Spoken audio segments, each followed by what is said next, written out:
tells us the same thing.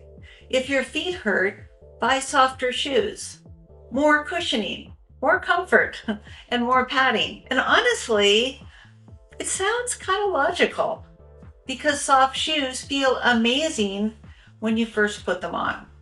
But after spending my entire career in the shoe industry, I've noticed something surprising. Some of the women with the most foot fatigue, the most balance problems, and the least confidence walking are wearing the softest shoes. In fact, some are unknowingly making their feet work harder with every step. Today, I'm going to explain why.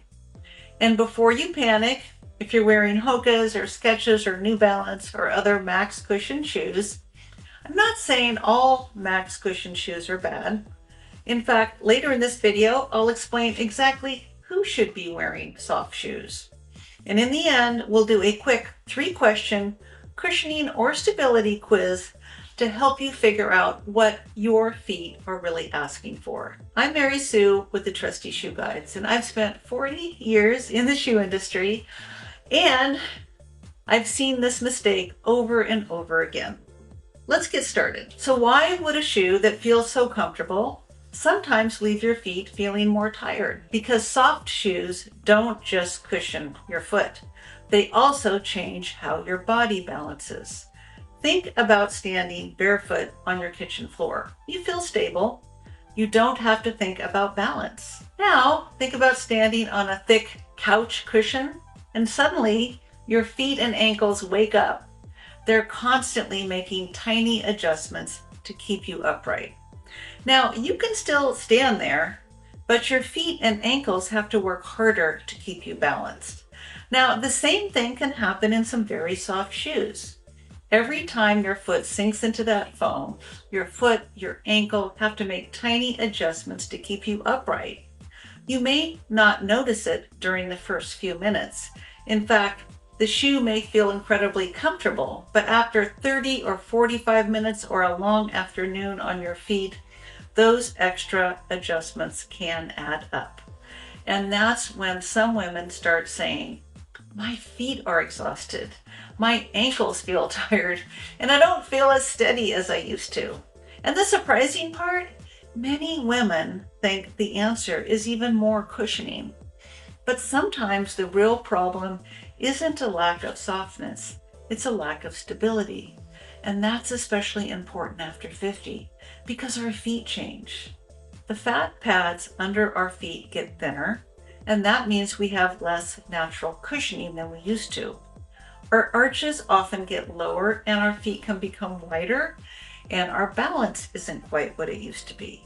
And as we age, the muscles in our feet get weaker, our joints get stiffer, and we get less sensory feedback from the bottom of the foot. Our brain literally gets less information about where our foot is landing. And all of this means that the shoes that worked in our 40s may not work the same way today. And that's where many women get it wrong, because some women benefit from more cushioning, while others need support and control. So let's talk about who actually benefits from softer shoes. Now, before you throw away your softer shoes, let me be clear, some women can do better in softer shoes. If it feels like you're walking directly on concrete, or if every step feels real harsh, or if the bottoms of your feet feel sore and tender. Extra cushioning can be wonderful. The same is often true for women with severe fat pad loss, sensitive feet, or bone-on-bone knee arthritis. For these women, the problem is impact, and cushioning helps absorb that impact. That's why max cushion shoes have so many loyal fans. For the right person, they can be incredibly comfortable, but cushioning only solves one problem because some women don't have an impact problem. They actually have a stability problem. So how do you know which one you are? Well, let's find out what your feet are really asking for. More cushioning or more stability? Question number 1. After about 45 minutes of walking, what bothers you more? A, the bottoms of your feet feel sore, tender, or bruised? Or B, my feet, my ankles, and my calves feel tired and overworked? Question number 2. Toward the end of a walk, which sounds more like you? A, every step feels harsh. Or B, I feel less steady and confident than when I first started out. Or question 3, which statement sounds more like you? A, I wish walking felt softer and easier on my feet. Or B, I wish I felt more stable and confident when I walk. Your results? Mostly A's. Your feet may benefit from more shock absorption and impact protection. Some shoes to consider: Brooks Glycerin, HOKA Bondi. Mostly B's. Your feet may benefit from more stability. Your feet and ankles may be working harder than they should to keep you balanced.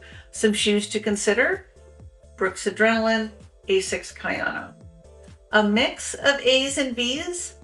You probably need a shoe that balances comfort and support.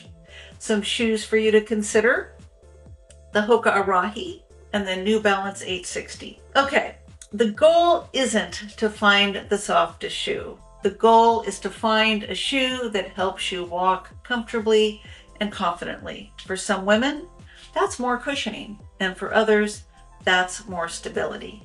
The key is understanding what your feet are actually asking for, because once you know that, finding the right shoe becomes much easier.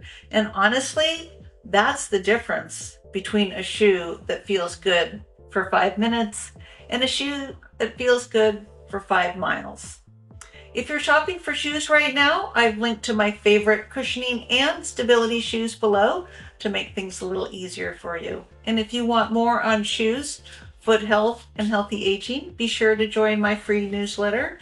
The link is in the description below, and I would love to see you there. And now I'm curious, did most of you score A, B, or a mix of both? Let me know in the comments. I would love to hear your results, and it would inform my next videos. Take care, friends, and I'll see you next week.